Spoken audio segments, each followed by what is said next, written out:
எல்லாரும் எழும்பி நிற்கலாமா? நான் மாறி மாறி சொல்ல வேண்டிய சங்கீத பகுதி சங்கீதம் 138.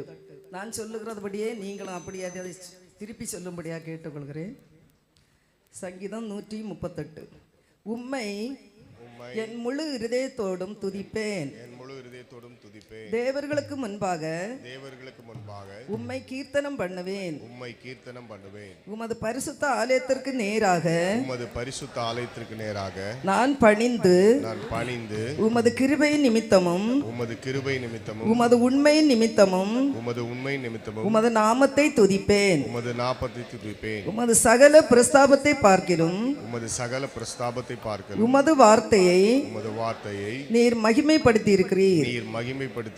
நான் கூப்பிட்ட நாளிலே எனக்கு மறு உத்தரவு அருளினீர்.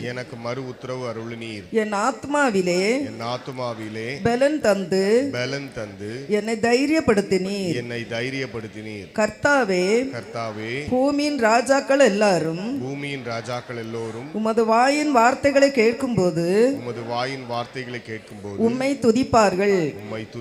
கர்த்தரின் மகிமை பெரிதாயிருப்பதினால் அவர்கள் கர்த்தரின் வழிகளை பாடுவார்கள். கர்த்தர் உயர்ந்தவராயிருந்தும் தாழ்மை உள்ளவனை நோக்கி பார்க்கிறார். மேட்டிமையானவனையோ தூரத்திலிருந்து அறிகிறார். நான் துன்பத்தில் நடுவில் நடந்தாலும் நீர் என்னை உயிர்ப்பிப்பீர்.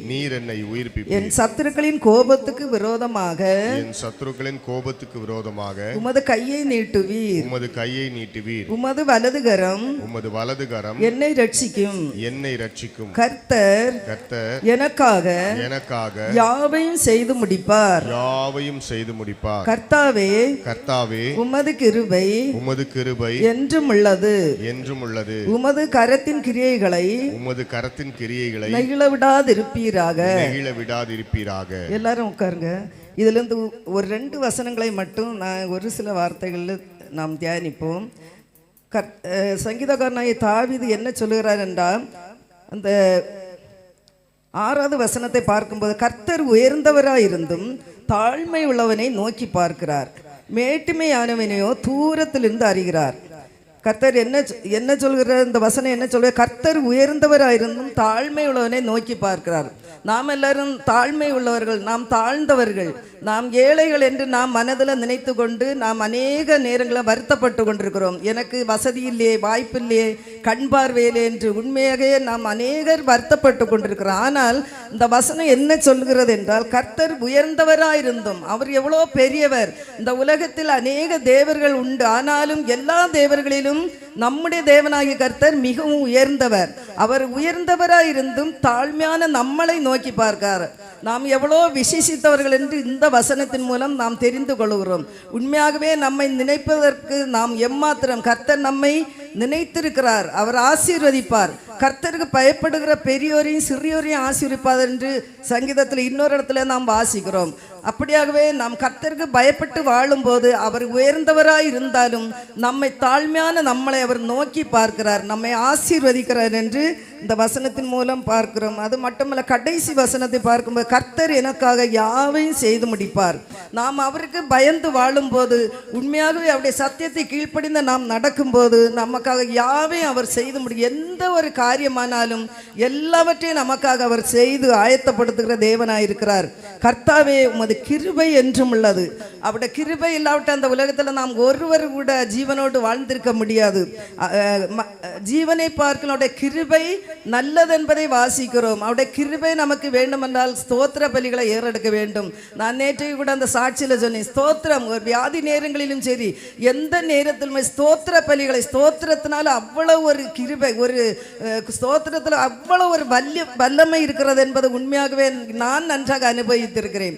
நீங்களும் வியாதி நேரங்களில், துன்ப நேரங்களில், பலவீன நேரங்களில், ஆபத்து நேரங்களில் கர்த்தரை நோக்கி ஸ்தோத்திரம் பண்ணும்போது அநேக காரியங்கள் இந்த கர்த்தர் நம்மை விடுவிப்பார். உண்மையாக எனக்கு ஒரு சந்தோஷமான விஷயம், டிபிஎம் சர்ச்சில் பார்க்கும்போது அவர்கள் அந்த ஸ்தோத்திரத்துக்கு தான் முதலிடம் கொடுப்பாங்க. உண்மையாக எல்லா ஆலயங்களிலும் ஆத்துமாக்களால் நிரம்பப்பட்டிருக்கும் வசதி படைத்தவர்கள். அந்த ஸ்தோத்திரம் தான் அவர்களை உயர்த்தி வைத்திருக்கிறது. எந்த காரியத்திலும் நம்ம ஸ்தோத்திரம் செய்யும்போது நம்முடைய எல்லா காரியத்திலும் கர்த்தர் விடுதலை தருவார். உமது கரத்தின் கிரியைகளை நெகிழ விடாதிருப்பீராக. சங்கீதக்காரன தாவீது எப்படி ஜெபிக்கிறார்? கர்த்தாவே உமது கரத்தின் கிரியைகளை நெகிழ விடாதிருப்பீராக என்று சொல்லப்படுது. உண்மையாகவே நாம் அவருடைய சமூகத்தில் நாம் அவரை நோக்கி பார்க்கும்போது அவருடைய கரத்தின் கிரியைகளை நம்மை ஆசீர்வதிப்பார். நம்மை நெகிழ விடாமல், நம்மை சோர்ந்து போகாமல், நம்ம தளர்ந்து போகாமல், எல்லா காரியங்களிலும் நம்மை உயர்த்தி வைத்து அவர் அழகு பார்க்கிற தேவனாக இருக்கிறார். அவன் நம்பும் போது, உண்மையாகவே அவரை விசுவாசிக்கும் போது நம்மை உயர்த்தி ஆசீர்வதிக்கிற தேவனாக இருக்கிறார். இப்படிப்பட்ட அந்த சங்கீதக்காரன் தாவீது சொல்லுகிற ஒவ்வொரு வசனத்தின்படியும் நாம் நடப்போம் என்றால், கர்த்தருடைய வார்த்தைக்கு கீழ்ப்படிந்து நடப்போம் என்றால், நம்முடைய வாழ்க்கையிலே இன்னும் பெரிதான ஆசீர்வாதங்களை கண்டுகொள்ள முடியும் என்று சொல்லி இந்த வார்த்தையை முடிக்கிறேன். ஸ்தோத்திரம்.